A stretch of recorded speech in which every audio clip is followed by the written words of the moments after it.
I've been really frustrated with myself for a few years now because I keep taking these tests that say my self-esteem continues to be low.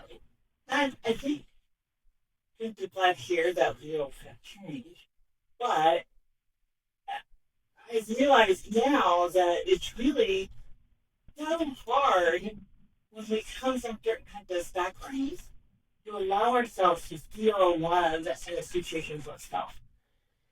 And I've really learned a lot about why that is and what it is that can start to help us not be so not loving ourselves.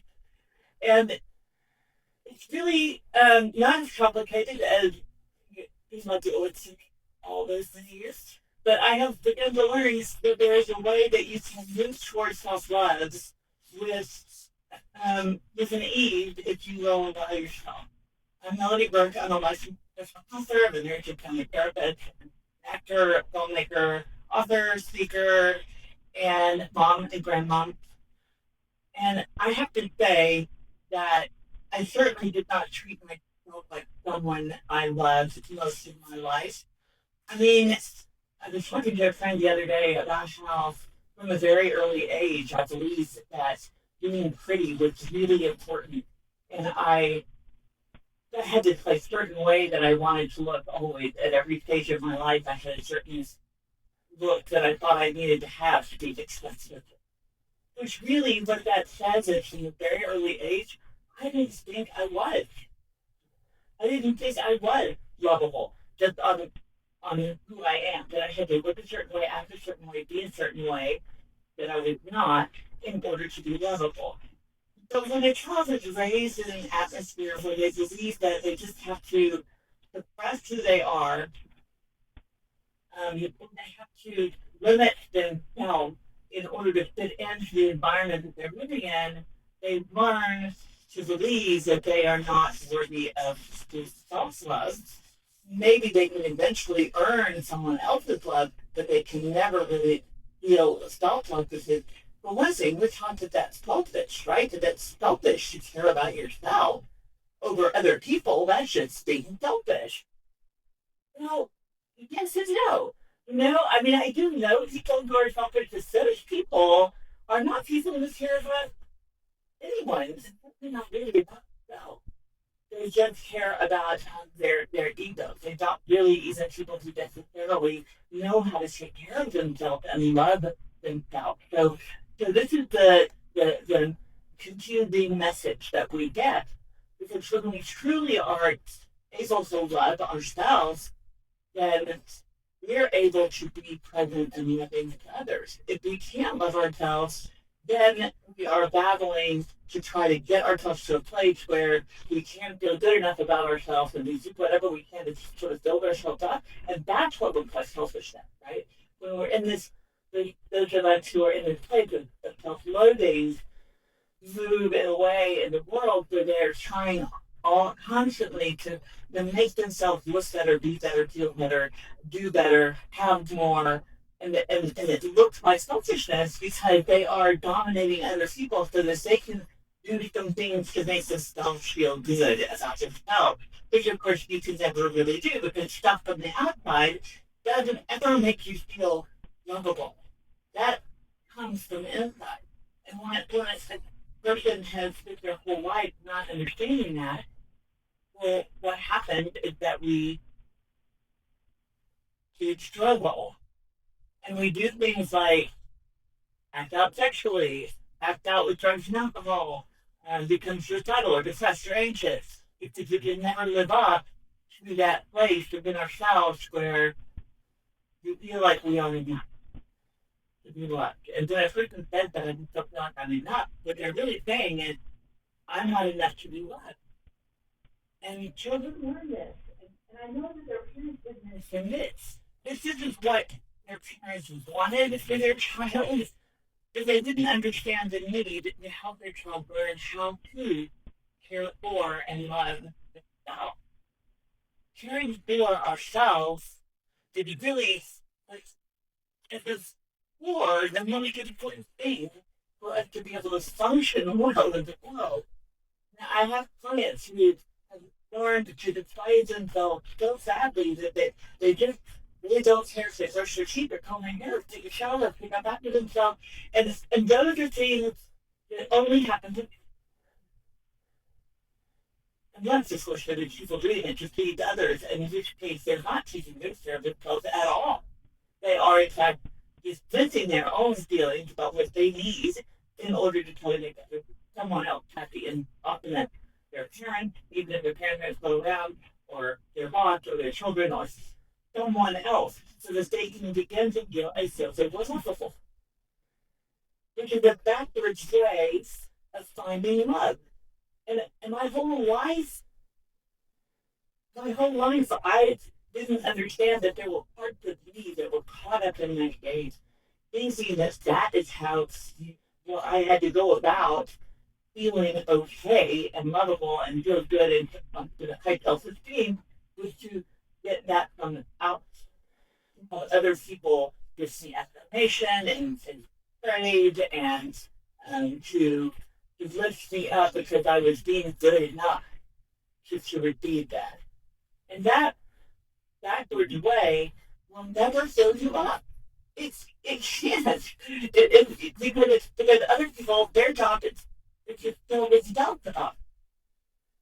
We all have the job of filling ourselves up. And then we get together with other people who are filled up with joy.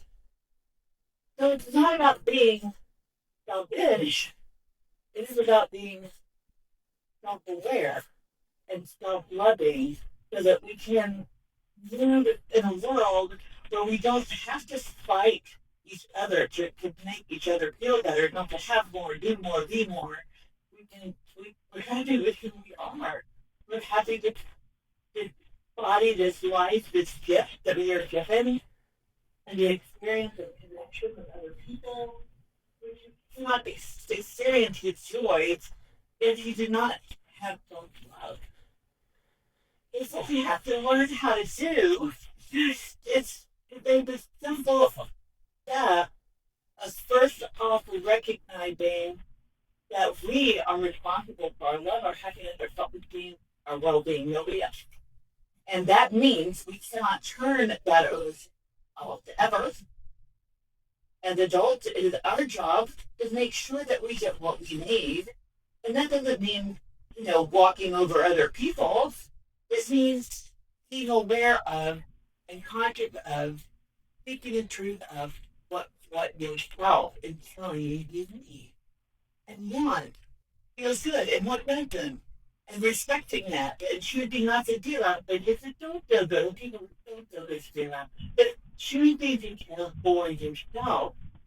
And that means taking care of yourself, feeding yourself right. So if you have a child, you want to take care of that child, right? You love that child, and you want to give that child everything they need to keep their life. You want to hug them, and you want to feed them and make sure they eat enough and get enough exercise, and they eat the right things. And they also have some fun things to do, and even to eat occasionally. And but there are limits on them because you want them to be safe. You want them to feel nurtured and cared for, and that means putting boundaries on them, right? So we will do that for our children, and then we don't do that for ourselves. The people I know who struggle with like eating disorders or drug addiction or other kinds of addictions, they are indulging themselves to try to medicate the pain of not loving themselves.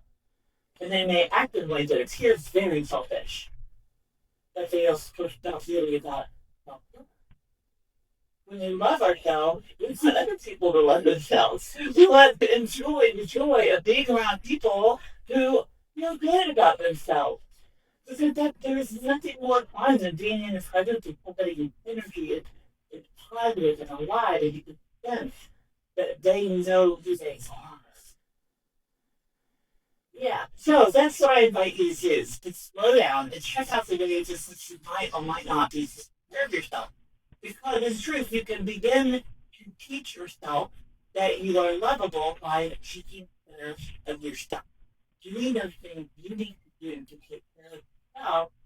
teach the little children inside of you, all the parts of you, that you matter. When you eat right, when you exercise, when you clean up after yourself, when you take care of yourself in any ways, you are showing your parts that you matter and that you are lovable and that you are worth it. Nobody give up and decides, well, I'm just going to eat the whole cake. Who cares anyway?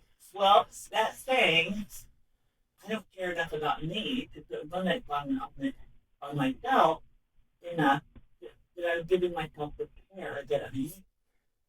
So then the message inside is, see, you don't even care about you. You don't even love you.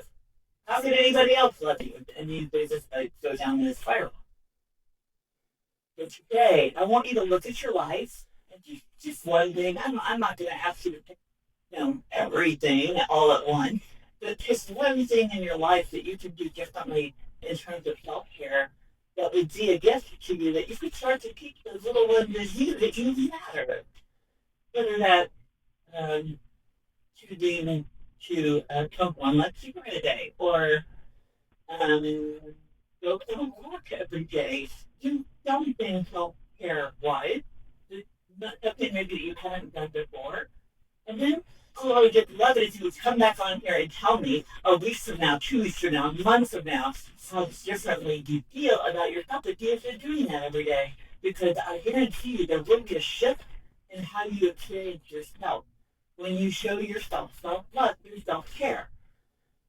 My name is Melody Frick. I'm a licensed professional counselor, spiritual therapist, and I am learning this lesson right along with you. And I'm time in my life beginning to feel a love for myself and appreciation for everything that I've been through, and allowing myself to feel good about who I am. Finally, wish I discovered this 20 or 30 years ago. So here I am. Anyway, I love you all, and please let me know. You can find out more about me at melodybook.com. I'm also available books on Amazon and Kindle. And I will see you next Tuesday. I'm Carrie Tuesday, 4 p.m. Central Standard